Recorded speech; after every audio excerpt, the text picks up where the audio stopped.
এ পর্যায়ে আপনাদের সম্মুখে মহাগ্রন্থ আল কুরআন থেকে তাফসীর পেশ করছেন আন্তর্জাতিক খ্যাতি সম্পন্ন মুফাসসিরে কুরআন হযরত মাওলানা দেলোয়ার হুসাইন সাঈদী এমপি। হযরত মাওলানা দেলোয়ার হুসাইন সাঈদী এমপি। الحمد لله نحمده ونستعينه ونستغفره ونعوذ بالله من شرور سيئات أعمالنا من شرور أنفسنا ومن أعوذ بالله من الشيطان الرجيم بسم الله الرحمن الرحيم জনাব সভাপতি বৈরাগী বাজার সিনিয়র মাদ্রাসা প্রাঙ্গণে আয়োজিত এই সুন্দর মাহফিলের বিশেষ অতিথি জামায়াত ইসলামী বাংলাদেশের সিলেট মহানগরীর সম্মানিত আমির ডক্টর শফিকুর রহমান সাহেব, এই এলাকার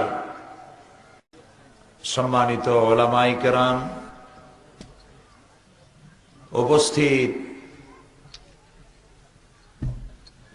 সম্মানিত এলাকাবাসী ভাইয়েরা, পর্দার আড়ালের মা এবং বোনেরা, আসসালামু আলাইকুম ওয়া রাহমাতুল্লাহি ওয়া বারাকাতুহু।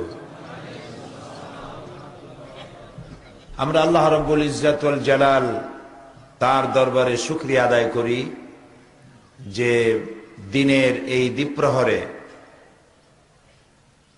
বৈরাগী বাজার সিনিয়র মাদ্রাসার সামনে আমরা একত্রিত হতে পেরেছি। আল্লাহ পাকের দরবারে শুকরগুজার হচ্ছি। আমরা সকলে পড়ছি আলহামদুলিল্লাহ, সবাই পড়ি আলহামদুলিল্লাহ। এই দ্বিপ্রহরে আপনারা আপনাদের কাজ ফেলে রেখে সবাই ছুটে এসেছেন কোরআন শোনার জন্য। কি শুনতে এসেছেন? এই সুন্দর পরিবেশ সৃষ্টি করার পেছনে যারা ওসিলা, যারা কাজটি করেছে, তাদের জন্য আমাদের দোয়া করা দরকার। নবী করিম সাল্লাল্লাহু আলাইহি ওয়াসাল্লাম বলেছেন, মান লাম ইয়াশকুরিন নাস ফালাম ইয়াশকুরিল্লাহ। যে মানুষের কৃতজ্ঞতা প্রকাশ করতে পারে না, আদায় করতে পারে না, সে আল্লাহর শুকরিয়া আদায় করতে পারে না। এই গ্রাম্য অঞ্চলে এত সুন্দর বিশাল প্যান্ডেল, এত সুন্দর মাইক সিস্টেম, এরকম সুন্দর একটি আয়োজনের পেছনে যারা, তাদের জন্য দোয়া করা দরকার, ঠিক না? আপনাদের এলাকার কৃতি সন্তান যারা প্রবাসে রয়েছেন, আমেরিকায়, ইংল্যান্ডে, বিশেষ করে কাউসার আহমেদ মারুফ আপনাদের এলাকার সন্তান, মৌলানা নুরুল ইসলাম, ফয়সাল, ইকবাল, আলী আহমদ, সোহেল সহ আমেরিকা এবং ইউরোপে এই এলাকার যে সমস্ত প্রবাসী যুবকেরা আছেন যারা কাজ করছেন সেখানে, এই মাহফিলের পেছনে তাদের যথেষ্ট অবদান আছে এবং তারা আমার সঙ্গে যোগাযোগ করেছেন। আজকেও কাউসার আমেরিকা থেকে 2 বার আমার সঙ্গে যোগাযোগ করেছেন টেলিফোনে। এই মাহফিলটা যাতে সফল হয়, সুন্দর হয়, সেজন্য তারা রাত জেগেছে, কষ্ট করেছে, দোয়া করেছে, চেষ্টা করছে। আমরা দোয়া করি আল্লাহ রাব্বুল আলামিন এইসব প্রবাসী বাংলাদেশি, বিশেষ করে সিলেটের, আল্লাহ তাআলা তাদের প্রতি রহম করুন, ভালো করুন। সবাই বলেন আমিন। এবং আমাদের যে সমস্ত ছেলেরা ইউরোপ আমেরিকা আছে, যারা কাগজপত্রের অভাবে সেখানে নিয়ম মাফিক লিগ্যাল হতে পারছে না, অসুবিধা আছে, আল্লাহ তাআলা তাদের কাগজপত্রগুলি সুযোগ করে দিন, আল্লাহ তাআলা সহযোগিতা করুন, রহম করুন। সবাই বলি আমিন। এবং সেখানে তারা দ্বীন ও ঈমান নিয়ে থাকতে পারে, আল্লাহ সে তৌফিক তাদেরকে দান করুন। প্রিয় ভাই সব, আপনারা কষ্ট করে এসেছেন কোরআনে কারীম শোনার জন্য। আর কোরআন হচ্ছে পৃথিবীর মুসলমানদের জন্য নয়, শুধু বিশ্ববাসীর জন্য আল্লাহর দেওয়া সর্বশ্রেষ্ঠ হেদায়েতের কিতাব। এর থেকে শ্রেষ্ঠ হেদায়েতের কিতাব আকাশের নিচে জমিনের উপরে আর নাই। নবী করিম সাল্লাল্লাহু আলাইহি ওয়াসাল্লাম এই কিতাবখানা দিয়েই একটি বিরাট পরিবর্তন এনেছিলেন সমাজের মধ্যে, রাষ্ট্রের মধ্যে। যেখানে চুরি ছিল, ডাকাতি ছিল, জেনা ছিল, হত্যা ছিল, মানুষে মানুষে সংঘর্ষ ছিল, মানুষ কেনা বেচা হইতো। গরু ছাগল যেমন আমাদের দেশে কেনা বেচা হয় না, এরকম মানুষ কেনা বেচা হতো। এই যে দুরবস্থা ছিল পৃথিবীর, সেই দুরবস্থা থেকে মানুষকে একটি ভালো পর্যায়ে আনার জন্য আল্লাহ তাআলার চাইতে মানুষের জন্য কল্যাণকামী আর কি কেউ আছে? এরকম আসতে বললেন কেন? আর কি কেউ আছে? নাই। সেই মহা কল্যাণকামী আল্লাহ তাআলা তিনি নবী করিম সাল্লাল্লাহু আলাইহি ওয়াসাল্লামকে পৃথিবীতে পাঠালেন আর একখানা কিতাব তার সাথে দিলেন। কিতাবখানার নাম কি? কোরআন। আল্লাহ ইসলামের মাধ্যমে মানুষকে যত কল্যাণ করেছেন, কিসের মাধ্যমে? ইসলামের মাধ্যমে যত কল্যাণ করেছেন, তার মধ্যে দুইটি কল্যাণ সব থেকে বড়। একটি হলো নবুয়ত, আর একটি হলো কিতাব। মুখস্থ করুন, একটি হলো নবুয়ত, আর একটি হলো কিতাব। কিতাব যদি শুধু নবী পৃথিবীতে আসতেন আর আল্লাহ যদি কিতাব না দিতেন, তাহলে সর্বনাশ হয়ে যেত। মানুষেরা নবীদেরকেই আল্লাহ বানায় ফেলাইতো, ঠিক না? ঈসা আলাইহিস সালাম রে আল্লাহ বানায় নাই, লোকেরা আল্লাহর ছেলে বানাইছে প্রথম। এখন তো আল্লাহই বানায় ফেলাইছে তারে। তিনি ত্রাণকর্তা, তিনি গুনাহ মাফকারী, তিনি আসবেন মানুষকে উদ্ধার করার জন্য ইত্যাদি। আবার ইহুদিরা হযরত উযায়েরকে আল্লাহর পুত্র বানাইছে এবং নিজেরা আল্লাহর নাতি পুতি ইত্যাদি হয়েছে, নাউজুবিল্লাহ। তো কিতাব যদি না আসতো, শুধু নবী আসতেন, তাহলে এই সমস্যাটা হইতো। আর যদি শুধু কিতাব পাঠানো হতো, নবী না দেওয়া হইতো, তাহলে মাঝিহারা নৌকার মতো অবস্থা হতো মানুষের। যে নৌকায় মাঝি থাকে না, সে নৌকার অবস্থা কি হয়? নদীতে তুফান চলতেছে, কখনো এই কূলে ধাক্কা খাবে, কখনো ও কূলে ধাক্কা খাবে, দুই কূলের ধাক্কা খেয়ে মাঝখানে এসে ডুবে যাবে আরোহী সুদ্ধা, ঠিক না? এই জন্য আল্লাহ রাব্বুল আলামিন নবী দিলেন, আর কি দিলেন? কিতাব দিলেন। সুবহানাল্লাহ বলেন। এই কিতাব সম্পর্কে কবি বলছেন, উতর কর গারে হেরা সে সুয়ে কওম আয়া, উতর কর গারে হেরা সে সুয়ে কওম আয়া, और एक नुस्खे किमिया साथ लाया। নবী করিম সাল্লাল্লাহু আলাইহি ওয়াসাল্লাম হেরা পাহাড় থেকে নেমে এলেন আর সাথে আনলেন একটা পরশ পাথর।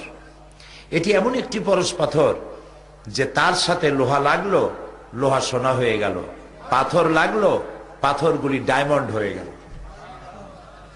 এরকম একটা পাথরের কথা শুনাই, যিনি পাথর ছিলেন হীরকখণ্ড হয়ে গেলেন। তার নাম ওমর। তার নাম ওমর।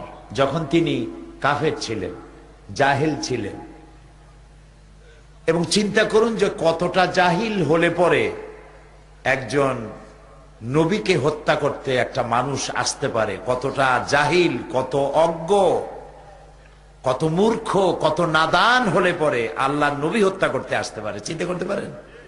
আচ্ছা, সেই মানুষটি যখন নবীকে হত্যা করতে আসলেন, তখন তার কানের মধ্যে কোরআন ঢুকে গেল। কানের মধ্যে কি ঢুকলো? তিনি যখন শুনলেন, তাহা মা আনজালনা আলাইকাল কুরআনা লিতাশকা, কোরআনের আয়াত কানের মধ্যে ঢুকে কলজের মধ্যে গিয়ে ঢুকছে। হযরত ওমর বোন রে ভগ্নিপতি রে পিটাই টিটাই থুইয়া তারপরে কোরআনের আওয়াজ শুনতে পেয়ে বুঝতে পারলো যে নিশ্চয়ই এরা জান দিতে চায়, তবু কোরআন ছাড়বে না। কি মজা এই কোরআনে! আমাকে নিয়ে চলো মুহাম্মদ সাল্লাল্লাহু আলাইহি সাল্লামের কাছে। সুবহানাল্লাহ। নবী করিম সাল্লাল্লাহু আলাইহি সাল্লাম তখন বসা ছিলেন কয়েকজন সাহাবী নিয়ে গোপন একটা ঘরে। হযরতে আলী বলছেন, হযরত হামজা বলছেন, ইয়া রাসূলুল্লাহ, আমি দেখতে পাচ্ছি ওমর আসতেছে তরবারি নিয়ে, আমাকে হুকুম করুন, আমি তাকে দেখে নিই। রাসূলুল্লাহ বললেন, না, আসতে দাও, তাকে আসতে দাও। হযরত ওমর তরবারি হাতে নিয়ে, তরবারিটা হাতে আছে, ওই অবস্থায় ঢুকেছে। রাসূল জিজ্ঞেস করলেন, ওমর, কি মতলব নিয়ে এসেছ? ওমর বলছেন, মতলব তো খুবই খারাপ ছিল, খুব কুমতলব নিয়ে এসেছিলাম, কিন্তু কোরআন তো আমাকে উলট পালট করে দিল। আমি এখন জীবনের 26টি বছর অন্ধকারের মধ্যে কাটিয়ে দিয়েছিলাম, আমি এখন আলোর সন্ধান চাই। আল্লাহর নবী বলেন, ওমর, তুমি পড়ে নাও লা ইলাহা ইল্লাল্লাহু মুহাম্মাদুর রাসূলুল্লাহ। হযরত ওমর ছিলেন একটা বাল্ব, শুধু বাল্ব। এখন একটা বাল্ব 1000 পাওয়ারের যদি হয়, সে কোনো ফায়দা দিতে পারবে না। ওর সাথে কি যোগ করতে হবে? বিদ্যুতের সংযোগ দিতে হবে। হযরত ওমর ছিলেন লক্ষ কোটি পাওয়ারের একটা বাল্ব। এই বাল্বের সাথে ঈমান নামক বিদ্যুতের কানেকশন হয়ে গেল, এবার জ্বলে উঠল দপ করে। হযরত ওমর রাদিয়াল্লাহু তাআলা আনহু জিজ্ঞেস করলেন, হে রাসূল, যে দ্বীনের উপর ঈমান আনলাম, এ দ্বীন কি হক? রাসূলুল্লাহ বলছেন, হ্যাঁ, এটা হক। যে আল্লাহর উপরে অদেখা আল্লাহরে বিশ্বাস করলাম, যারে আমিও দেখিনি, আমার বাপেও দেখে নাই, আল্লাহ কি হক? রাসূলুল্লাহ বললেন, হক। হে রাসূল, আপনার উপরে যে আখিরি জামানার নবী হিসেবে বিশ্বাস করলাম, আপনি কি হক? রাসূলুল্লাহ বললেন, আমি নবী হক। হযরত ওমর বললেন, আল্লাহ হক, কোরআন হক, দ্বীন হক, নবী হক, তাহলে ইসলামের দাওয়াত এই গোপনে কেন? আপনি আমাকে হুকুম করুন, এ দাওয়াত আমি কাবার সামনে গিয়ে দাঁড়ায় দেব। রাসূলুল্লাহ হুকুম করলেন। হযরত ওমর কাবার সামনে আসলেন। কাবা শরীফের সামনে এসে হযরত ওমর বলেন, হে কুরাইশের নেতারা, শোনো, তোমাদের দ্বারা প্ররোচিত হয়ে আমি আল্লাহর নবীকে হত্যা করতে আসছিলাম, কিন্তু আমি নবীকে হত্যা করতে পারি নাই। নবীর তাওহীদের তরবারিতে আমার জাহালাতের কল্লা কাটা গিয়েছে, আমি মুসলমান হয়ে গিয়েছি। এখন যদি ইসলামের বিরুদ্ধে কেউ টু শব্দ করো, যদি বাধা দিতে আসো, আমার তরবারি তারে ক্ষমা করবে না। যেই তরবারিটা ছিল ইসলামের বিরুদ্ধে, সেই তরবারিটা চলে আসলো ইসলামের পক্ষে। সুবহানাল্লাহ। এখন এই পাথর লোহা রূপী ওমর কি হয়ে গেলেন দেখেন। রাসূলুল্লাহ বললেন, এক পর্যায়ে গিয়ে এক সময় রাসূলুল্লাহ বললেন, লা নবিয়্যা বা'দি ওয়ালা রাসূলা, আমার পরে নবীও হবে না, আমার পরে রাসূলও হবে না। আমার পরে যদি আল্লাহ কাউকে নবী বা রসুল বানাতেন, লাকানা ওমর, ওমরের আল্লাহ নবী বানাই দিতেন। দেখলেন এই কোরআন শরীফ কি পারে? দেখতে পারলেন? সুবহানাল্লাহ বলবেন না? এই কোরআন কি বানাই দিল? লোহারে সোনা বানাইলো, সোনারে হীরক খণ্ডে পরিণত করে দিল। এখন দেখেন হযরত ওমর কোথায় চলে গেছেন? রাসূলুল্লাহ নাই, হযরত আবু বকরও নাই। এখন হযরত ওমর রাদিয়াল্লাহু তাআলা আনহু তিনি হয়েছেন মুসলিম জাহানের খলিফাতুল মুসলিমিন, আমিরুল মুমিনিন, অর্ধেকটা পৃথিবীর বাদশাহ, প্রেসিডেন্ট। হযরত আলী রাদিয়াল্লাহু তাআলা আনহু বলেন, এই সময় আমি একদিন রাত্রে স্বপ্নে দেখছি যে আমি যেন রাসূল করিম সাল্লাল্লাহু আলাইহি ওয়াসাল্লামের পেছনে ফজরের নামাজ পড়ছি। এটা কি দেখতেছেন তিনি? স্বপ্ন। ফজরের নামাজ শেষ হয়ে গেছে, রাসূলুল্লাহ সালাম ফিরে পিছনের দিকে ফিরে বসছেন। মাসনুন দোয়াগুলি সাহাবায়ে কেরাম পড়া শুরু করেছে। হযরত আলী বললেন, আমিও সুন্নত দোয়াগুলি পড়ে বেরিয়ে গেছি মসজিদ থেকে।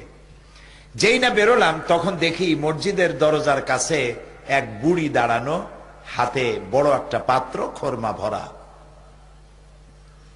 বুড়ি বলছে, আলী তুমি এই ঘরের মধ্যে, মসজিদের মধ্যে আবার ঢোকো, এই পাত্রটা নিয়ে যাও, এর মধ্যে আমার নতুন বাগানের খোরমা ভরা।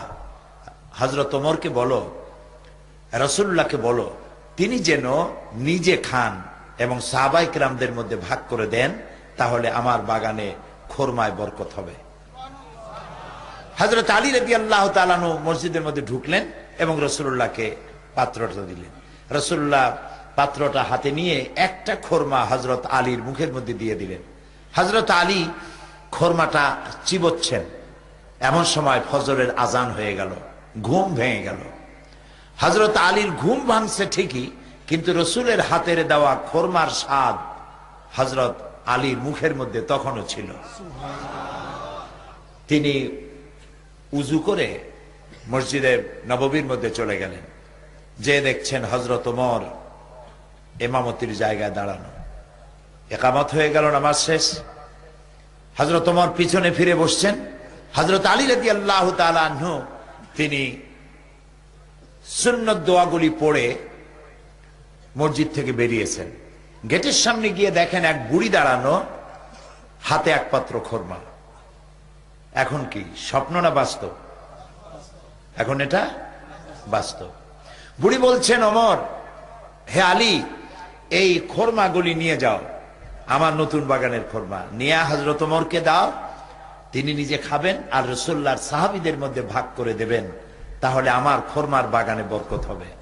হযরত ওমর চিন্তা করছে, স্বপ্নে দেখলাম, স্বপ্ন এরকম বাস্তব হয় নাকি? সাথে সাথে কি আশ্চর্য, তিনি খোরমা নিয়ে গেলেন ভিতরে, হযরত ওমরকে দিলেন আর ঘটনাটা শুনাইলেন। হযরত ওমর পাত্রটা হাতে নিয়ে একটা খোরমা উঠাইয়া হযরত আলীর মুখের মধ্যে দিয়ে দিলেন। হযরত আলী খোরমাটা খেতে খেতে বললেন, ইয়া ওমর জিদনি তামরাতান উখরা, হে ওমর, এই খোরমার জাতটা খুব ভালো, এত সুন্দর মিষ্টি লাগতেছে, তুমি আমার একটা বেশি দাও। আমার যদি দুই একটা বেশি দাও তাহলে কারো ভাগে কম পড়বে না, খোরমা তো বেশি আছে, আমারে দাও না একটা বেশি।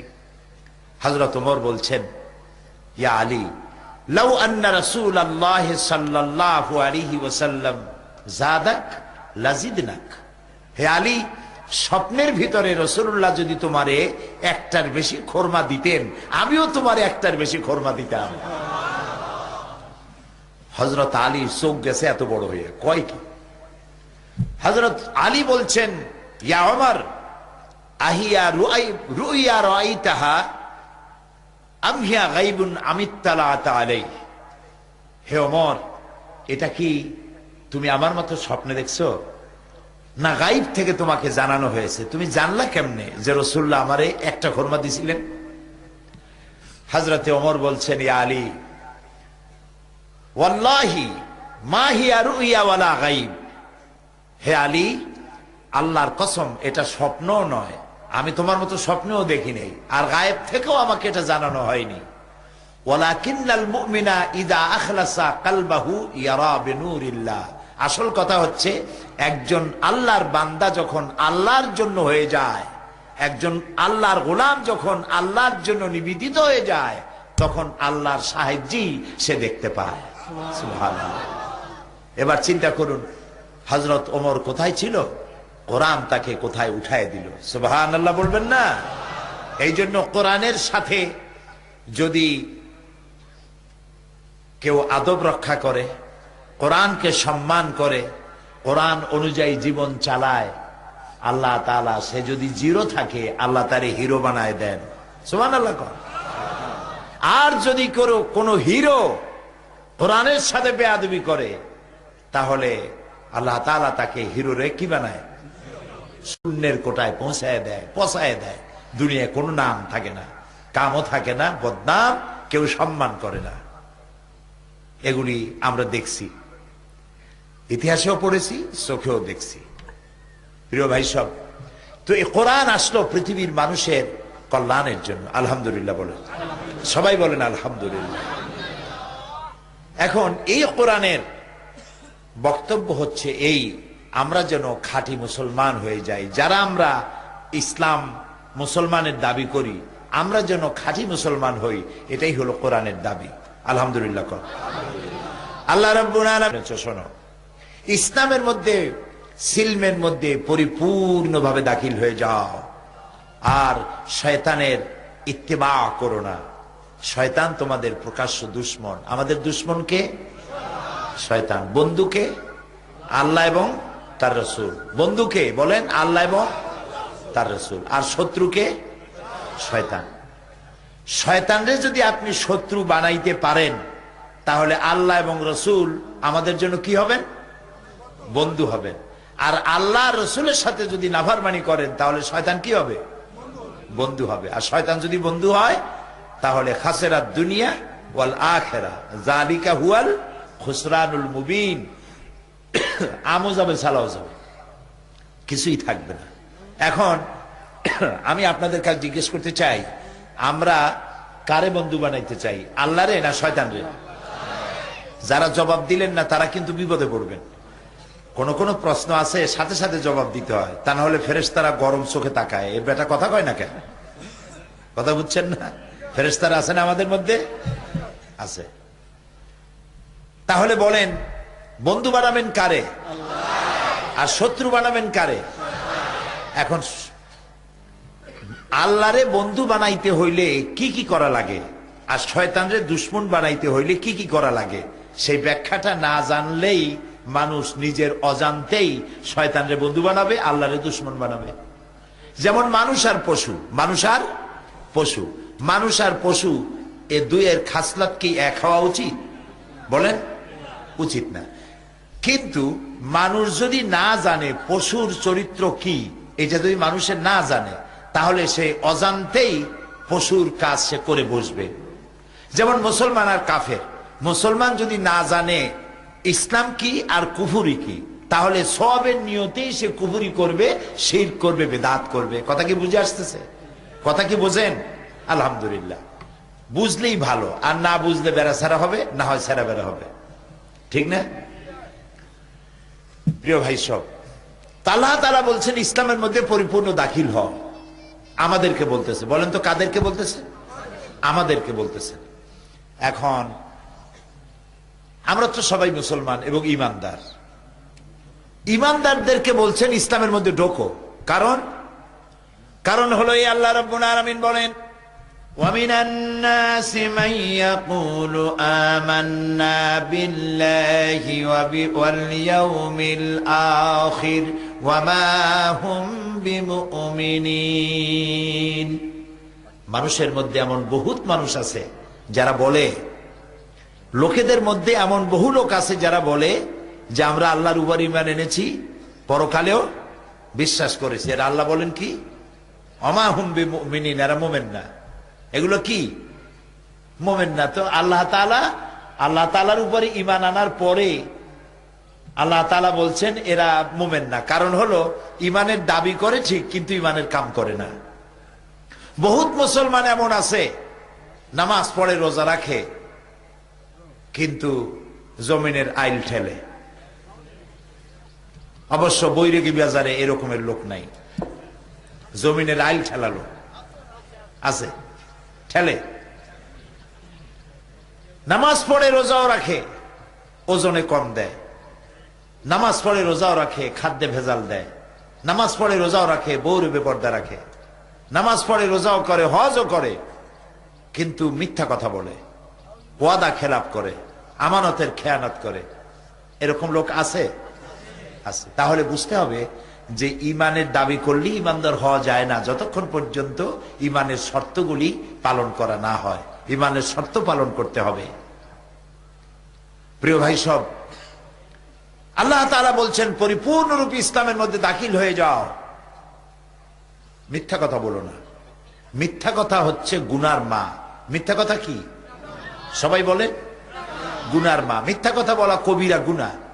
এই মিথ্যা কথায় কথায় মানুষ মিথ্যা কথা বলে, নাউযুবিল্লাহি মিন যালিক। মিথ্যার মা, মিথ্যাকে গুনার মা বলা হয় কেন? মা বলা হয় এই জন্য, মায় বাচ্চা দেয়। মায় কি দেয়? বাচ্চা দেয়। একটা মিথ্যা কথা বললে অন্তত ওই মিথ্যাটাকে জাস্টিফাই করার জন্য, সত্য বানাবার জন্য আরো 100টা মিথ্যা কথা বলা লাগে। তাহলে মিথ্যায় আরো বাচ্চা দিল না। এই জন্য ওটা মিথ্যা হচ্ছে গুনার মা, এটা কবিরা গুনাহ। অথচ হাসতে হাসতে আমাদের লোকেরা এই কবিরা গুনাহ করে। আল্লাহ আমাদের মাফ করুন, বলেন আমিন, বলেন আমিন।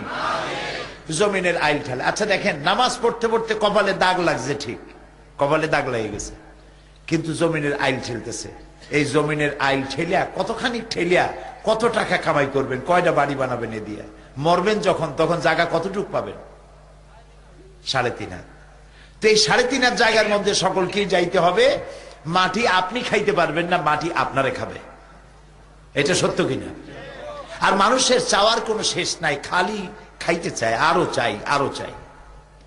আল্লাহর নবী বলেছেন, লাউ কানা লি ইবনি আদম ওয়াদিম মিন যাহাবিন লাহাব্বা ইয়াকুনা লাহু সানিন।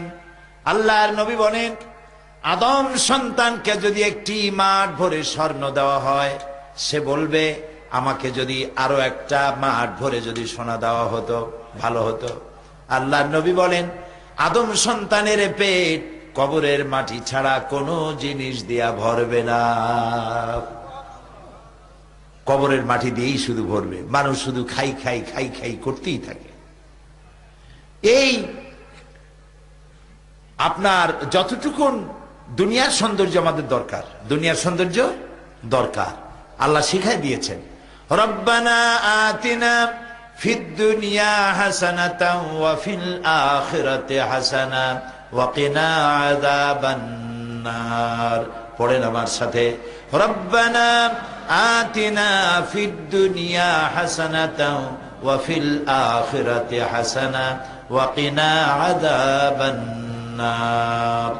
আল্লাহ তাআলা শেখাচ্ছেন, আমার কাছে দোয়া করো, আয় আমার রব, আমাকে দুনিয়ার সুখ সৌন্দর্য দাও, আখিরাতেরও সুখ সৌন্দর্য আমারে দাও, আর জাহান্নামের কঠিন আযাব থেকে আমারে তুমি বাঁচাও। বলেন আমিন, সবাই বলেন আমিন।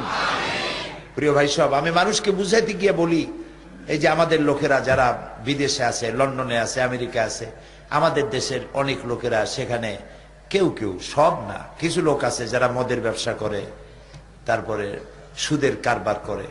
আমি তাদের বলি, ভাই এই যে মদের ব্যবসা করেন, সুদের ব্যবসা করেন, এটা তো হারাম।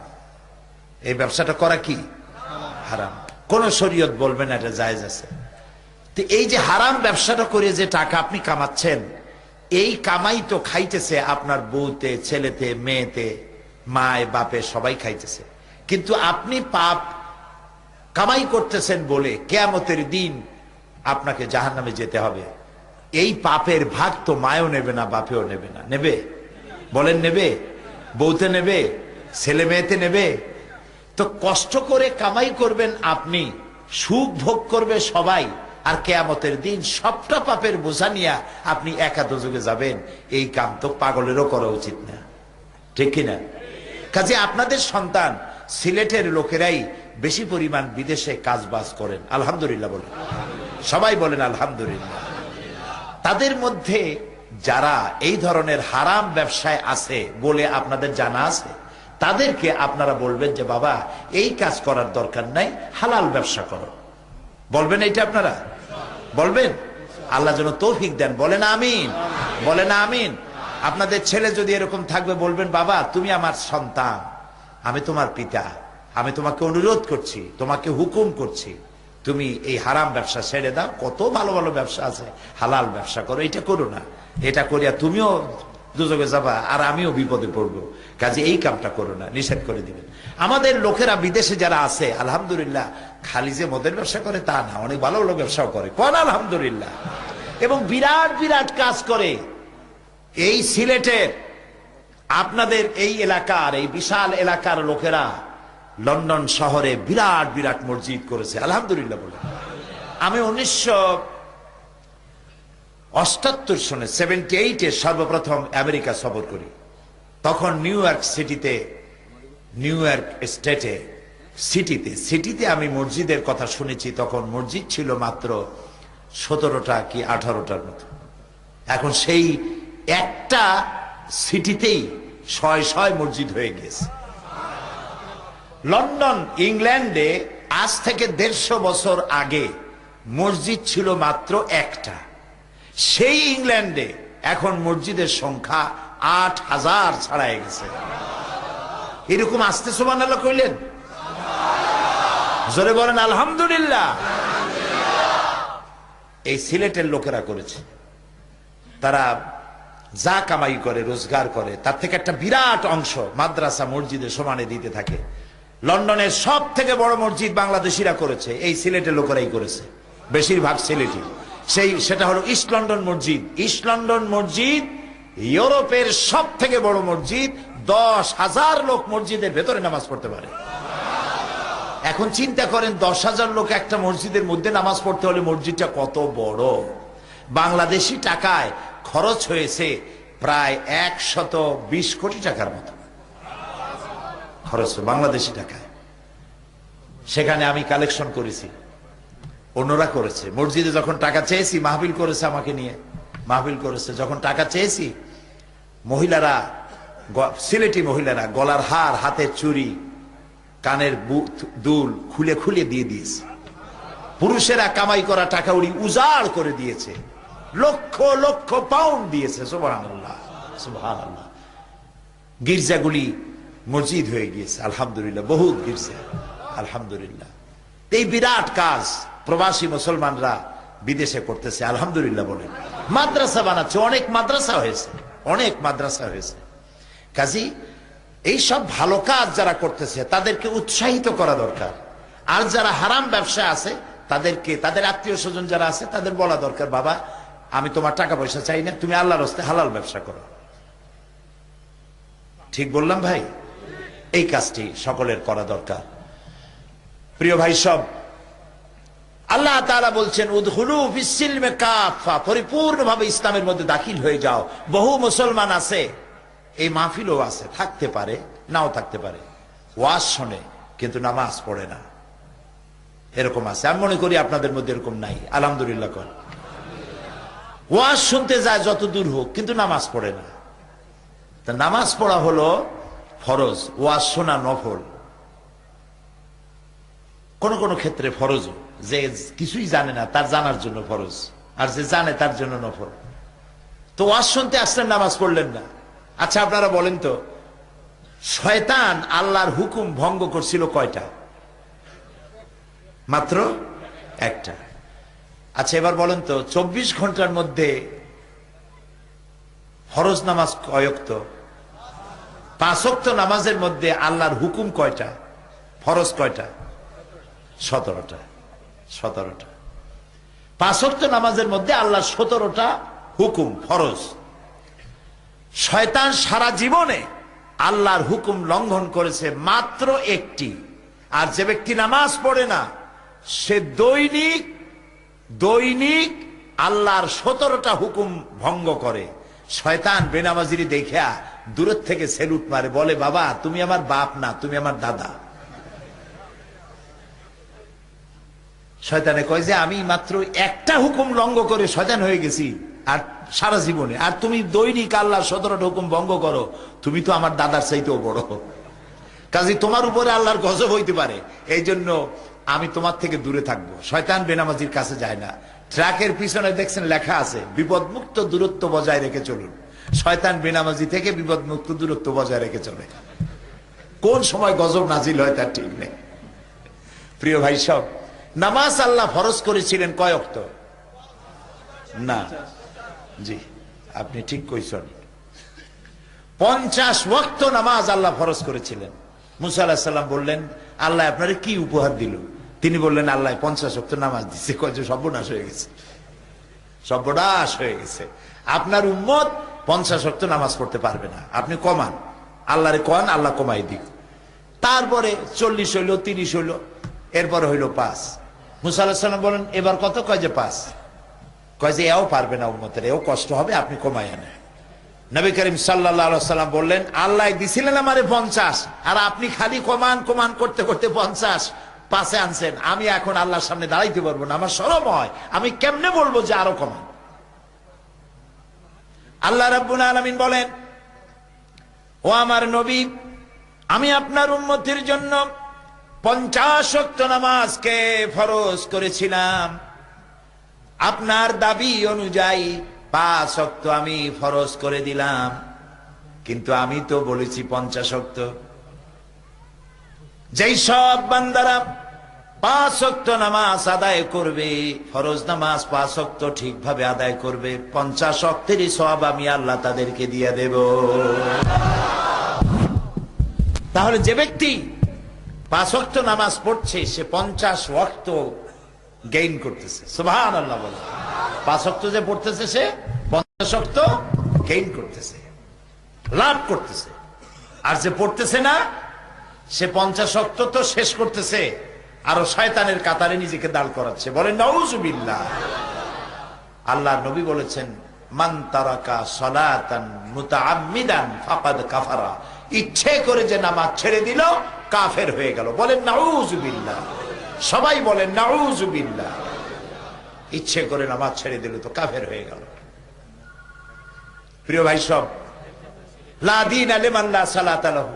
যে ব্যক্তি নামাজ পড়ে না তার কাছে দিন নাই, ধর্ম নাই, ইসলাম নাই, কিচ্ছু নাই। তো নামাজ না পড়লে কি হয়ে যাবে বলেন তো আপনারা বলেন। রাসূলুল্লাহ বলেছেন নামাজ না পড়লে কি হবে। বিশ্বাস করুন আমার মুসলমান ভাইরা, যারা নামাজ পড়ে না, বালেগ হয়েছে, নামাজ পড়ে না, ইচ্ছে করে নামাজ ছাড়ে, তারা নিজেদেরকে মুসলমান বলে দাবি করার অধিকার হারায় ফেলে। অধিকার নেই। আর একটা কঠিন হাদিস শুনাই, বলবো। রাসূলুল্লাহ বলেছেন, যে ব্যক্তি ইচ্ছে করে নামাজ ছেড়ে দেয় তার উপরে আল্লাহর কোনো দায়িত্ব নাই। ইন্না লিল্লাহি ওয়া ইন্না ইলাইহি রাজিউন। আল্লাহর কোনো দায়িত্ব নাই তার প্রতি। আরেকটি হাদিস হচ্ছে, যে ব্যক্তি ইচ্ছে করে নামাজ ছেড়ে দেয় আল্লাহ এবং রাসূলের সাথে তার সম্পর্ক ছিন্ন হয়ে যায়, কাট হয়ে যায়। আমরা কি চাইবো আল্লাহ রাসূলের সাথে আমাদের সম্পর্ক নষ্ট হয়ে যাক? চাইবো? তা আমরা কি এখন ওয়াদা করতে পারবো জীবনে আর নামাজ ছাড়বো না? পারবো ওয়াদা করতে? যারা পারবেন শুধুমাত্র তারা, আর যারা পারবেন না তারা নয়। শুধুমাত্র ওই সব লোক হাত উঁচু করবেন যারা ওয়াদা রক্ষা করতে পারবেন। 2 হাত উঁচু করেন, সবাই বলেন, বলেন ইয়া আল্লাহ, তোমার পবিত্র নামে ওয়াদা করি, শপথ করি, কসম করি, যতদিন পর্যন্ত মালাকুল মউত আমার মাথার কাছে না আসতেছে ততদিন পর্যন্ত ফরজ নামাজ, ফরজ রোজা আর ছাড়বো না, আর ছাড়বো না, আর ছাড়বো না। এবার জোরে বলেন ইয়া আল্লাহ, আমার আজকের এই কসম আমার মৃত্যু পর্যন্ত আমাকে পালন করার তৌফিক দাও। আমিন, আমিন ইয়া রাব্বাল আলামিন। সকলে হাত নামা। আল্লাহ যেন কবুল করেন, আমরা বলি আমিন, সবাই বলি আমিন। পর্দা করবেন। বাড়িতে যে বিবি আছে, মেয়ে বড় হয়েছে, বোন আছে, আপনার অধীনস্থ যারা আছে, পর্দায় রাখবেন। মদ এবং জুয়া থেকে বাঁচবেন। এখন মদ জুয়ার পরিবর্তে, মদের পরিবর্তে আমাদের দেশে ফ্যান্সি ডিল আসছে। এই বৈরাগী বাজার, বিয়ানী বাজার টাজার এইসব জায়গায় আসে নাই মনে হয়, আসছে, সব জায়গায় আইছে।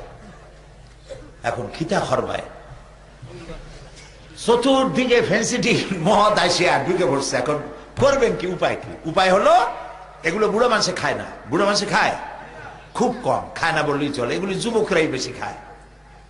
এই যুবকদেরকে ফিরাইতে হবে। ড্রাগ এডিক্টেড হওয়া, মদ খাওয়া হারাম। যুবকেরা ভালো করে শোনো, আমি বিশ্বাস করি, মনে করি বৈরাগী বাজারের যুবকেরা খুব ভালো। বলেন আলহামদুলিল্লাহ। খারাপ ছেলেদের সাথে বন্ধুত্ব করবে না। কারণ হলো সৎসঙ্গে আমরা স্বর্গে না যাই, আমরা বলি সৎসঙ্গে জান্নাত বাস। সৎসঙ্গে জান্নাত বাস। আর অসৎসঙ্গে শুধু সর্বনাশ না, সাড়ে সর্বনাশ। বন্ধু যেন খারাপ না হয় যুবকেরা।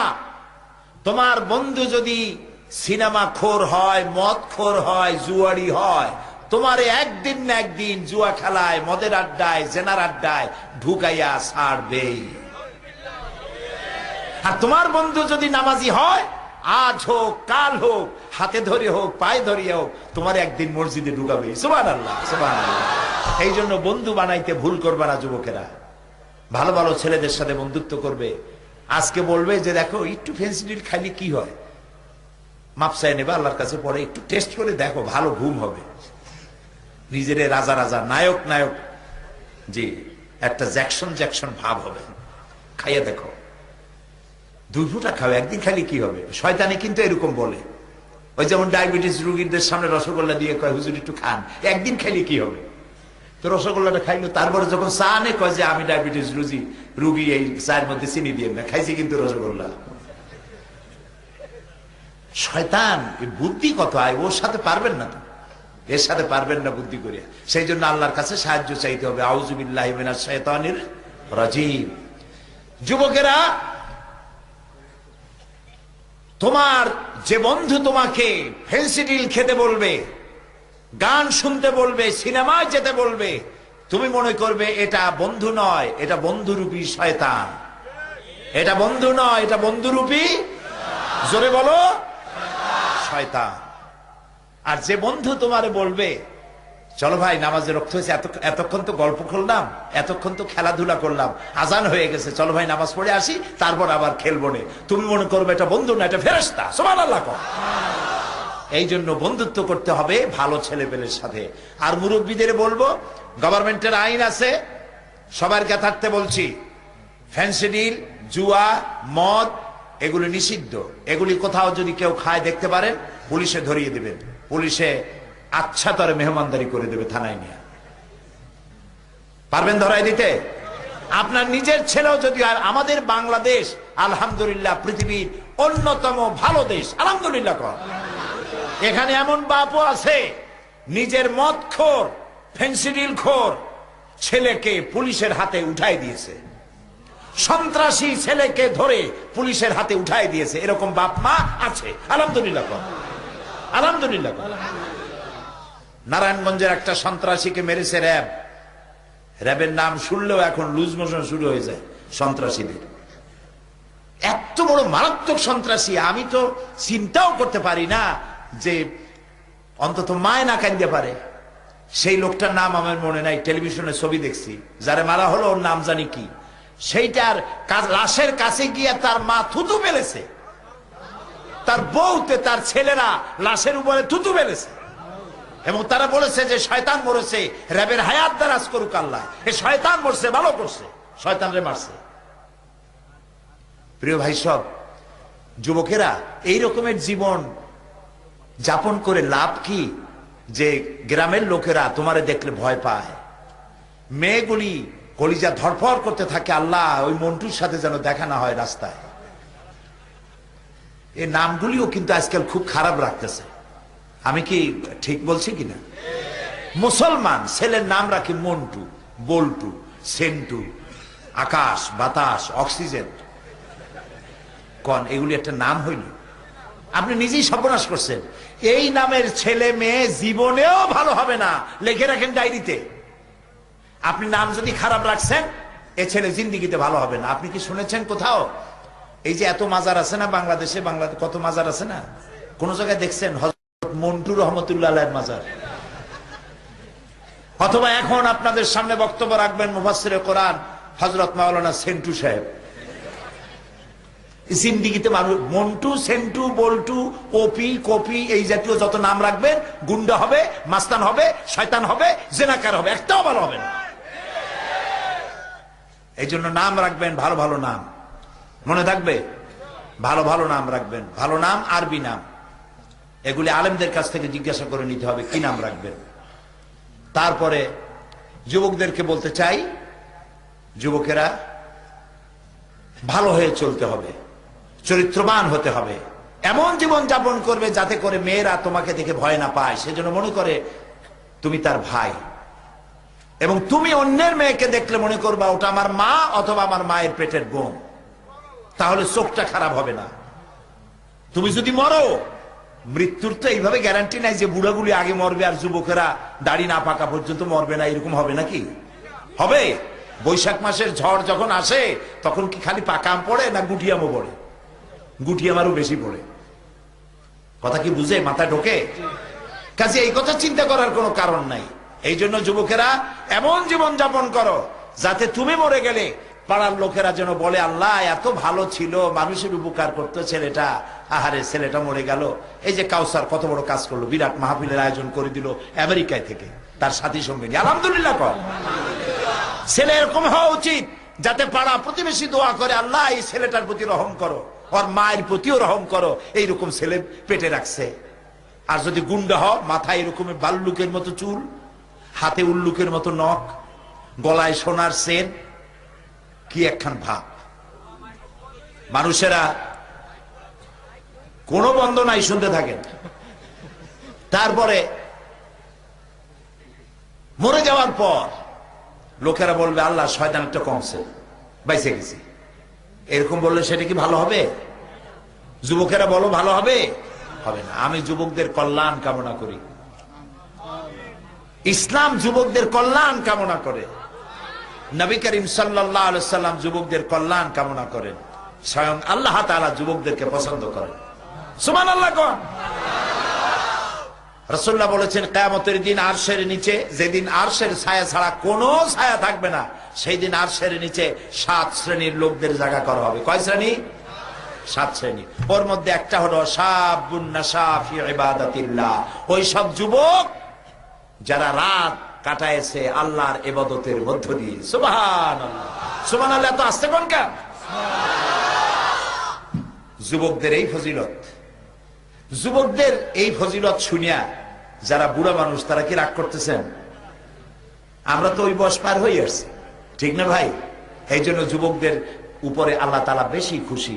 কারণ হচ্ছে যুবক বয়সে ইবাদতের বয়স, বুড়া হইলে ইবাদত করব এই কথা মনে করো না। কারণ বুড়া হইলে সারা রাত ঘুম আসে না, কাশতে কাশতে অস্থির, চোরেরাও বাড়ির কাছে আসতে পারে না। হ্যাঁ, খালি কাশে। বুড়া হইলে পরে সোজা হয়ে দাঁড়ানো যায় না, কোমর ব্যথা করে, হাঁটুতে ব্যথা করে সেজদা দিতে।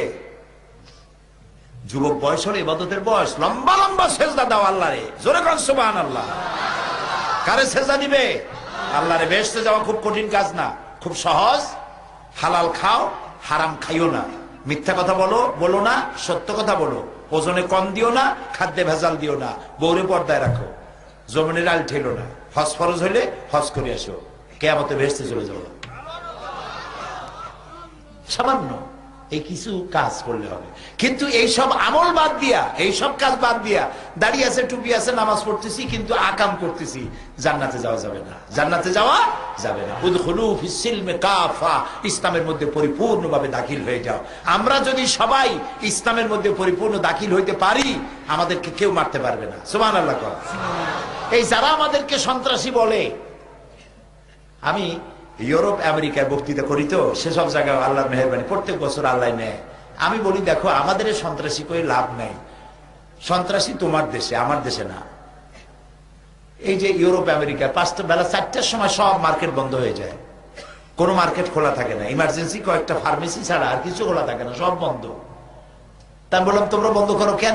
এই জন্য বন্ধ করো যে সন্ত্রাসীদের হাত থেকে বাঁচতে পারবে না, চুরি হতে পারে, ডাকাতি হতে পারে, লুটপাট হতে পারে, এই ভয়তে বেলা 4টার সময় ইউরোপ আমেরিকা সব দোকান বন্ধ। আমার দেশে যাও তো, এই যে সন্ত্রাসী কই আমাদের এত কাল দাও, আমাদের দেশে যাও, বিয়ানী বাজার, বৈরাগীর বাজার, বৈদ্যের বাজার, হবিগঞ্জ, কুলাউড়া, তারপরে এই লালখা বাজার, এরপরে তাজপুর, বিশ্বনাথ, লালা বাজার, গোয়ালা বাজার, এইসব জায়গাগুলি দেখে আসো তো। রাত 2:30, 2টা, 3টে পর্যন্ত আমাদের দেশের বাজারে কেনা বেচা হয় না? হয় কিনা? কোন কোটি কোটি টাকার বিক্রি হয়, পুলিশ খুঁজেও পাওয়া যায় না, বর্তা খাইতেও পাওয়া যায় না। কই সেখানে তো ওই ধরনের সন্ত্রাসী আমরা দেখি না। আমার দেশে সন্ত্রাসী যায় এখন যা শুরু হয়েছে, এগুলো সংক্রামিত অন্য কোনো জায়গায় থেকে আসা, এখান থেকে না, এগুলি রাজনৈতিক ষড়যন্ত্র। কথা বুঝতে পেরেছেন? আমাদের দেশের লোক ভালো, সব থেকে ভালো, আলহামদুলিল্লাহ। জোরে বলেন আলহামদুলিল্লাহ। আমরা যদি ভালো মুসলমান হইতে পারি, কেউ আমাদের মারতে পারবে না। ইসলাম সন্ত্রাসে বিশ্বাস করে না, কোনদিন করে না। আমাদের দেশে সন্ত্রাসী কাজগুলি যারা করছে, আমরা আল্লাহ তাআলাকে বলবো যে আল্লাহ তাআলা তুমি দয়া করে ওদেরকে ধরায় না। বলেন আমিন, সবাই বলেন আমিন। আল্লাহ এদেরকে জনগণের সামনে ল্যাংটা বানায় দাও, যেন মানুষেরা চিনতে পারে ওরা কারা। প্রিয় ভাই সব, আমাদের দেশ সুন্দর দেশ, এই দেশে আমরা হিন্দু মুসলমান সুন্দরভাবে বসবাস করছি। এত সুন্দর দেশ আর হয় না। মক্কা মদিনা আমার সব থেকে বেশি প্রিয়, আর দেশ হিসেবে বাংলাদেশ আমার সব থেকে প্রিয়। আলহামদুলিল্লাহ, আমরা এখানে খুব শান্তিতে আছি। আপনারা একটা মাদ্রাসা করেছেন, আমার তো দেখে চোখ জুড়ায় গেছে। এইরকমের গ্রামের মধ্যে এত সুন্দর মাদ্রাসা করছেন, আলহামদুলিল্লাহ কন, একবার জোরে বলেন আলহামদুলিল্লাহ। এই মাদ্রাসাটা আলেম পর্যন্ত চালু আছে। আপনাদের ছেলে মেয়েরা যাতে এখান থেকে ফাজেল পাস করতে পারে, ফাজেল পাস করা মানে ডিগ্রি পাস করা, বিএ পাস করা। বর্তমান সরকার এটাকে ডিগ্রি করার জন্য, ফাজেলকে ডিগ্রির মান, কামেলকে মাস্টার্সের মান দেওয়ার জন্য সরকার এখন সক্রিয়ভাবে চিন্তা ভাবনা করছে। আমি আশা করি শীঘ্র হয়ে যাবে ইনশাআল্লাহ। আপনাদের এই মাদ্রাসাটা ফাজিল করার জন্য মাদ্রাসার প্রিন্সিপাল সাহেবকে আমি বলেছি, আপনারা আমার সাথে যোগাযোগ করবেন, আমার হাতে যেটুকু আছে আমি করে দেবো ইনশাআল্লাহ, যাতে আপনাদের মাদ্রাসাটা যাতে ফাজিল হতে পারে সে চেষ্টায় আমার ত্রুটি থাকবে না ইনশাআল্লাহ। আমি আপনাদেরই একজন, আমি আপনাদেরকে অন্তর দিয়ে ভালোবাসি, সিলেটের মানুষদেরকে আমি অন্তর দিয়ে ভালোবাসি। এই জন্য সিলেটের মানুষদের মধ্যে অতিথি পরায়ণতা এবং আলেম ভক্তি এত বেশি বাংলাদেশে খুব কম আছে, আলহামদুলিল্লাহ।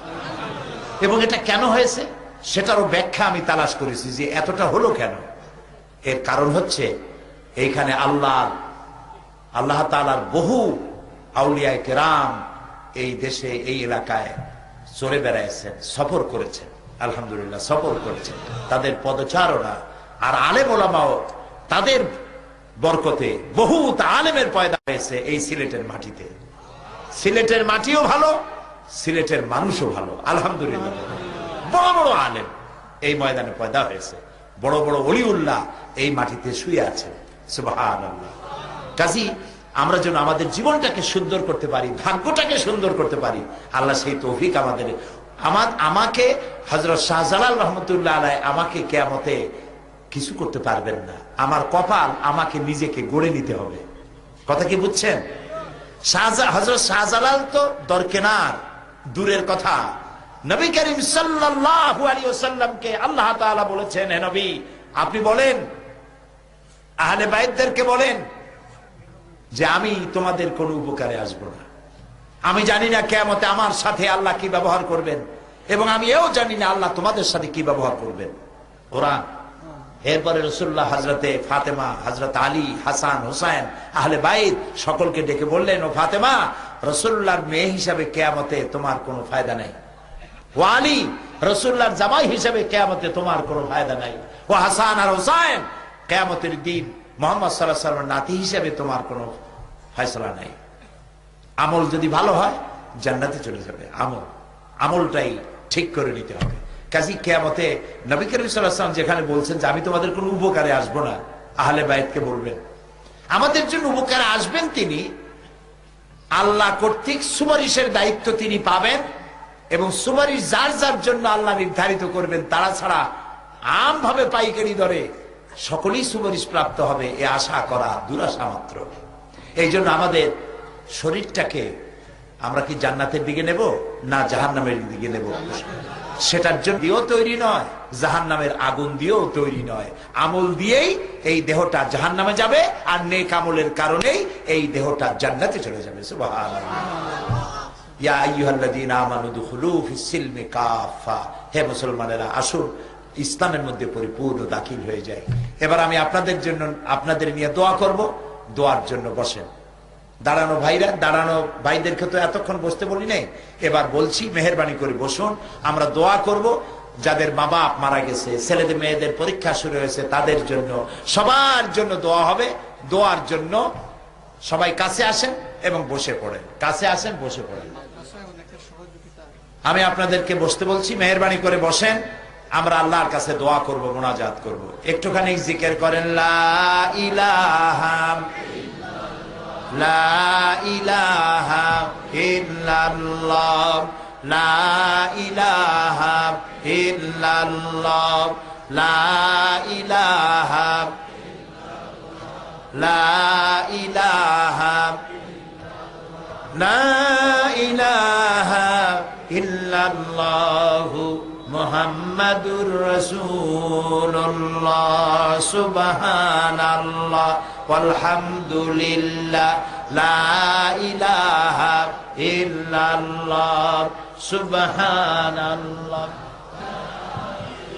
প্রিয় ভাই সব, এই মাদ্রাসাটি এটি হচ্ছে পরকালের জন্য একটা ব্যাংক, পরকালে ইনভেস্টমেন্টের জন্য এটা একটা ব্যাংক। ব্যাংকে টাকা রাখলে টাকায় সুদ হয়, লাভ হয়। সুদ হয় সুদী ব্যাংকে, লাভ হয় ইসলামী ব্যাংকে। বুঝছেন তো কথা? এইটা হলো একটা ব্যাংক। এই ব্যাংকে আপনি যত জমা করবেন, এইটা প্রত্যেকটার বিনিময় 10 গুণ বর্ধিত আকারে আল্লাহ ফেরত দিবেন। সুবহানাল্লাহ বলেন। আপনি দিবেন 1, আল্লাহ দেবেন 10। 10 থেকে শুরু করে 700, 10 থেকে শুরু করে 700 আল্লাহ তাআলা দিবেন। এই ব্যাংকে কিছু জমা রাখবেন। আমি জানতে পারলাম আপনারা এলাকার বহু লোকেরা এই প্রতিষ্ঠানে সাহায্য করেছেন এবং বিদেশ থেকেও সাহায্য আসছে। মাদ্রাসাগুলি আমাদের প্রাণ। এটি একটি আলিয়া মাদ্রাসা। আলিয়া মাদ্রাসা, আমাদের দেশে 2 ধরনের মাদ্রাসা আছে, কওমি মাদ্রাসা, আলিয়া মাদ্রাসা। আমরা 2 ধরনের মাদ্রাসার প্রতি সম্মান রক্ষা করি, মর্যাদা দেই, দুটোই ঠিক আছে। তবে আলিয়া মাদ্রাসা যারা পড়াশোনা করে তারা সরকার এবং জনগণের খেদমতে নিজেদেরকে দেওয়ার মতো সুযোগ সুবিধা এখানে একটু বেশি। তো এই মাদ্রাসাটা আপনারা করেছেন, খুব ভালো কাজ করেছেন। এটা ফাজিল হোক, কামেল হোক, এটা কি আপনারা চান? চান? এবার তারা সায়েন্সও খুলেছে, কম্পিউটার শিক্ষা দেওয়া হচ্ছে। বলেন আলহামদুলিল্লাহ। আলহামদুলিল্লাহ। মাদ্রাসায় পড়ে একটা ছেলে বিসিএস পরীক্ষা দিয়ে যদি ম্যাজিস্ট্রেট হয়, যদি সে টিওনো হয়, যদি সে ওসি হয়, যদি সে এসপি হয়, যদি সে জজ হয়, তাহলে কত ভালো হবে চিন্তা করেন তো। ঠিক না ভাই? আমি বলি না যে সব ফেরেশতা হয়, কিছু তো খারাপ হবে, কিন্তু অধিকাংশ এখানে ভালো হয়। এটাকে বিশ্বাস করেন? আচ্ছা, বিশ্বাস না করলে একটা দৃষ্টান্ত দিই। এই এই এলাকা সিলেট জেলার আন্ডারে, তাই না? সিলেট জেলায় জেলখানা আছে না? এই জেলখানার মধ্যে কয়েদি আছে না? এই কয়েদির মধ্যে একটু তালাশ করে দেখেন তো মৌলানা আছে কয়জন কয়েদি? চোর, ডাকাত, মাস্তান, গুন্ডা, সাদাবাজ, মুনাফাখোর, চোরা কারবারি। ওই জেলখানার মধ্যে যত ধরনের আসামি আছে এর মধ্যে মৌলানা কয়জন? এর মধ্যে মসজিদের ইমাম কয়জন? এর মধ্যে পীর সাহেব কয়জন? এর মধ্যে হাফেজ কয়জন? একটু খুঁজে দেখেন, তাহলে বোঝা যায় সেই সংখ্যা যদি খুবই কম হয় তাহলে বুঝতে হবে এখানে ভালো শিক্ষা হয়। আলহামদুলিল্লাহ বলবেন না? আলহামদুলিল্লাহ। এটা কোন পিতা এমন আছে যে এই আশাটা করবে না যে আমার ছেলেটা এমন হোক, লেখাপড়াও শিখুক, আলেমও হোক, দেশ পরিচালনার যোগ্যতাও হোক, আর আমি যখন মরবো তখন আমার জানাজার ইমামতি করতে পারবে আমার ছেলে। আলহামদুলিল্লাহ। সেই জন্য আপনারা শুধু টাকা দিবেন না, ছেলে মেয়েও দিবেন। দিবেন তো? আপনারা টাকা পয়সাও দিবেন। বিদেশের দিকে তাকায় থাকবেন না, তাহলে ওরা বেহেশতে যাবে, আপনি তাকায় তাকায় দেখবেন। ওরা যদি 10,000 দেয়, আপনি তো 500 দিলেও পারেন, 100 দিলেও পারেন, 50 দিলেও পারেন। সবাই মিলে এই প্রতিষ্ঠানে আপনারা সাহায্য করবেন, তাই না? আজকেও যাওয়ার সময় মাদ্রাসার ভলেন্টিয়াররা, ছাত্ররা চাদর নিয়ে দাঁড়াবে তাদের গেটের কাছে। আপনারা যাওয়ার সময় পকেটে চোখ বুঝে হাত দেবেন, গুনে গুনে দেখবেন না যে কত। আল্লাহ তো গুনিয়ে দেয় নাই, জন্মের দেওয়া দিচ্ছে, ঠিক না? আলহামদুলিল্লাহ। একদিন না হয় চোখ বুঝে দিলেন, যা আছে পকেটে চোখ বুঝে দিয়ে দেন। আলহামদুলিল্লাহ। সবাই দেবেন তো? আচ্ছা, দেখি তো কেটা কেটে দেবেন। একটু কঠিন প্রশ্ন হয়ে গেল বোধ হয়। কে কে দেবেন? আমিও দেব, সেই জন্য হাত উঁচু করলাম। আমিও দেব। আলহামদুলিল্লাহ। আলহামদুলিল্লাহ। আপনারা কিন্তু, ও মাশাআল্লাহ, উনি 1000 দিবেন, আপনি দিয়ে যান, হাঁটে আসেন, কদমে কদমে 10 নাকি হবে। তো আপনারা এইভাবে করে যাওয়ার সময়, আমি এখন এভাবে নিব না, কারণ আমরা এখানে আজান দিয়ে জোহরের নামাজটা পড়বো। এত বড় জামাত কোথাও পাবো না এখন, ঠিক না ভাই? জোহরের আজান দিয়ে নামাজটা পড়ে নেব। ওই যাওয়ার সময় ওইখানে চাদর নিয়ে দাঁড়াবেন, সবাই হাত তুলে কিন্তু বেকায়দায় করছেন, হাত তুলে ওয়াদা করছেন। সাক্ষীকে দারুণ বেকায়দায় পড়ে গেছেন, না দিয়ে যাইতে পারবেন না, কিন্তু যা পারেন তাই দিয়ে যাবেন। আল্লাহ তৌফিক দিক। জোরে কোন আমিন, আরো জোরে বলেন আমিন। বাস, আলহামদুলিল্লাহ। ওই টাকাটা নেই, মাশাআল্লাহ। এখন মোনাজাত হবে, মোনাজাতের পরে আজান হবে, এরপরে জামাতে নামাজ পড়বেন। আল্লাহুম্মা আমিন। ربنا ظلمنا أنفسنا وإن لم تغفر لنا وترحمنا لنكونن من الخاسرين আয় আল্লাহ তাআলা হাজার হাজার মুসলমান নরনারী বৈরাগী বাজারের এই সিনিয়র মাদ্রাসার সামনে তোমার কোরআনের কথা শুনে আমরা হাত তুলেছি। মেহেরবানি করে আমাদের জিন্দেগীর গুনাহ খাতাকে মাফ করে দাও রব্বুল আলামিন। আমাদের মধ্য থেকে আমাদের মা বাপ যাদের দুনিয়া থেকে বিদায় হয়ে গেছে, আল্লাহ তাআলা কবরগুলিকে জান্নাতের টুকরায় পরিণত করে দাও। রব্বির হামহুমা কামা রব্বায়ানি সগীরা। সবাই পড়েন রব্বির হামহুমা কামা রব্বায়ানি সগীরা। আল্লাহ তাআলা আমাদের বিবি বাল বাচ্চা যা দান করেছো সবগুলিকে দিনদার ইমানদার নামাজি পরহেজগার মুসলমান বানায় দাও রব্বুল আলামিন। तमाम পৃথিবীতে মুসলমানেরা যত জায়গায় বিপদে আছে, বিপদগ্রস্ত মুসলমানদেরকে আল্লাহ তুমি সাহায্য করো। আয় আল্লাহ তাআলা আফগান এবং ইরাক, কাশ্মীর, বসনিয়া, চেচনিয়া দুনিয়ায় বিপদগ্রস্ত মুসলমানদেরকে আল্লাহ তুমি সাহায্য করো রব্বুল আলামিন। আমাদের দেশের মুসলমানেরা যারা বিদেশে কাজবাজ করছে, বিশেষ করে সিলেটে মুসলমানেরা, বৃহত্তর সিলেটের মুসলমানেরা যত জায়গায় প্রবাসী জীবন যাপন করছেন, তাদেরকে ঈমানের সাথে রাখো, ইজ্জতের সাথে রাখো, সুস্থতার সাথে রাখো, হালাল ব্যবসার মধ্যে তাদেরকে রাখো। আল্লাহ তাআলা আমেরিকা থেকে কাউসার সহ তাদের বন্ধু বান্ধব সবাই মিলে লন্ডন থেকে এই মাহফিলের আয়োজন যারা করেছেন, চেষ্টা করেছেন, অর্থ দিয়েছেন, আল্লাহ তাআলা তাদের প্রতি তোমার খাস রহমত নাজিল করো। বিদেশে বিভুয়ে বছরের পর বছর তারা আছে একটা লিগ্যাল কাগজ পাওয়ার অপেক্ষায়, যাদের লিগ্যাল কাগজ যারা পায়নি, আল্লাহ তাআলা প্রবাসীদেরকে এই কাগজটা সরকারিভাবে তারা যাতে পায় এবং সুস্থতার সাথে বিনা চিন্তায়, বিনা পেরেশানিতে তারা যেন হালাল ভাবে রুজি রোজগার করতে পারে, আল্লাহ এই তৌফিক তুমি তাদেরকে দান করে দাও। আল্লাহ তাআলা এই সিনিয়র মাদ্রাসাটি আল্লাহ তুমি দয়া করে ফাজেলে কামেলে পরিণত করে দাও। যারা টাকা পয়সা দিয়েছেন এবং দেওয়ার ওয়াদা করেছেন, আল্লাহ তাআলা তাদের ওয়াদা পূরণ করার তৌফিক দান করে দাও। আল্লাহ তাআলা আমাদের দেশে, আল্লাহ তাআলা খুব বিনয়ের সাথে তোমার কাছে আরজি করি, এই আমাদের এই দেশটা পৃথিবীর মধ্যে মুসলমানদের, তোমার হাবিবের উম্মতের একটি বিশাল মুসলিম দেশ, অন্তত 14 কোটি মুসলমান এদেশে বাস করে। আল্লাহ তাআলা কারা যেন গ্রেনেড মারিয়া, বোমা মারিয়া দেশটার বড় বদনাম করে ফেলে দিল। আল্লাহ আল্লাহ তাআলা এই গ্রেনেড হামলায়, বোমা হামলায় যেসব মুসলমান চলে গেল, আল্লাহ তাআলা তাদের প্রতি তুমি রহম করো। সেদিনও হবিগঞ্জে যে ঘটনা হয়েছে, এই ঘটনার শিকার যারা হয়েছে তাদের প্রতি তুমি রহম করো। আল্লাহ তাআলা এই বোমা যারা মারলো, এই গ্রেনেড যারা মারলো, আল্লাহ তুমি তাদেরকে প্রকাশ করে দাও, তাদেরকে ল্যাংটো করে দাও, তাদেরকে বেইজ্জত করে দাও। আল্লাহ তাআলা তোমার কাছে বিনীতভাবে ফরিয়াদ করি, এই যারা বোমা মারে, সন্ত্রাসী তৎপরতা চালায়, গ্রেনেড মারিয়া বাংলাদেশটারে বেইজ্জত করতেছে, আল্লাহ তাআলা তুমি তাদেরকে হেদায়েত দাও, ওদেরকে হেদায়েত দাও। আল্লাহ তাআলা তোমার ইলমে যদি জানা থাকে যে ওদের নসিবে হেদায়েত নাই, তাহলে নমরুদ, হামান, সাদ্দাদ এগুলার যেমন গজব দিয়ে তুমি ধ্বংস করেছো, আল্লাহ গ্রেনেড হামলা, বোমা হামলাকারীদেরকে লানত দিয়া, গজব দিয়া বিদায় করে দেওয়া। আল্লাহ তাআলা বাংলাদেশে নৈরাজ্য সৃষ্টিকারীদেরকে আল্লাহ এদেরকে পাশ পাশ করে দাও, এদের পায়ের তলার মাটিকে খসায় দাও, এদের ঐক্যের মধ্যে ফাটল ধরিয়ে দাও। আল্লাহ তাআলা এদের মানুষের উপরে এদের প্রভাবকে আল্লাহ উড়ায় দাও। রব্বুল আলামিন তুমি বাংলাদেশের এই নিরীহ মানুষগুলি, এই গরিব মানুষগুলি মুখের দিকে তাকায়া তোমার রহমত করো। আল্লাহ এই কত বড় বদনাম হলো, একটা বিরাট সম্মেলন হতে যাচ্ছিল, সেই সম্মেলনটা হতে পারলো না একটা বদনামের কারণে। আল্লাহ এই বদনাম যারা করলো গোটা জাতির কাছে আল্লাহ তুমি তাদেরকে উলঙ্গ করে দাও। আল্লাহ তাআলা তুমি আমাদের প্রতি মেহেরবান হও, আমাদের গুনাহ খাতা মাফ করে দাও।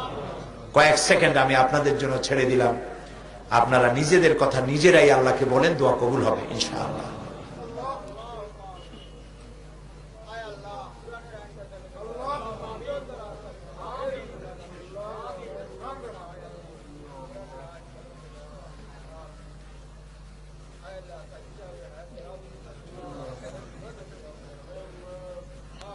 রব্বুল আলামিন তোমার বান্দা বান্দিরা যে যা চাইলেন বৈধভাবে। আল্লাহ তাআলা তুমি দয়া করে সকলকে ইনায়েত করো।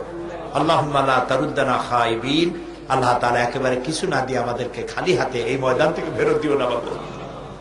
আমাদেরকে তোমার রহমত দিয়ে আমাদেরকে মালামাল করে দাও। আল্লাহ তাআলা তুমি তোমার আরশে আজিম থেকে বৈরাগী বাজারের এই মাহফিলটার দিকে রহমতের নজর দিয়ে একটু তাকাও। আল্লাহ তাআলা আমাদেরকে ক্ষমা করে দাও, আমাদেরকে ভালো করো, সুন্দর করো, নেক আমল করার তৌফিক দিয়ে দাও, শয়তানের সব রকমের ওয়াসওয়াসা থেকে বাঁচার তৌফিক দাও। এই এলাকার যুবকদেরকে যারা ড্রাগ এডিক্টেড হয়েছে, আল্লাহ তাআলা তাদেরকে ড্রাগ থেকে মুক্ত করে দাও। ربنا تقبل منا إنك أنت السميع العليم وتب علينا إنك أنت التواب الرحيم سبحان ربك رب العزة عما يصفون وسلام على المرسلين والحمد لله رب العالمين واجعل آخر كلامنا عند الموت لا إله إلا الله محمد رسول الله। السلام عليكم ورحمة الله।